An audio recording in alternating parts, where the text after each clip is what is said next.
The Target 12 investigators have an update now on a highly watched case that has made its way to the state's highest court.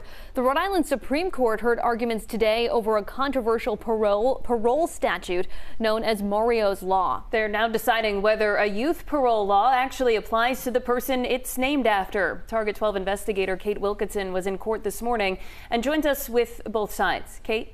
The law is aimed at giving people a chance at parole after 20 years if they committed a serious crime, including murder, under the age of 22. But because Mario Montero was serving 2 life sentences instead of 1, a debate over his eligibility has now reached the highest court.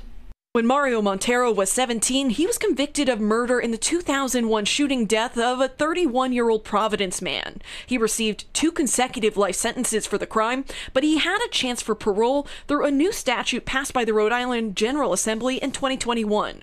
Commonly referred to as Mario's Law, the idea was that young offenders like Montero could be considered for parole after 20 years if they showed they had matured. But when Montero went before the parole board, he was only given parole for his first life sentence, not his second, meaning he had to remain behind bars. The ACLU of Rhode Island argues under Mario's Law, the parole board needs to consider any conviction. But an attorney for the state argued to the 5 members of the state Supreme Court that the law's language doesn't actually do that. One justice asked, if it's named after Mr. Montero, how could they not have anticipated or intended it to apply to him? The state attorney replied, they may have intended it to apply to him, but the language that they used when they enacted the statute did not cover Mr. Montero.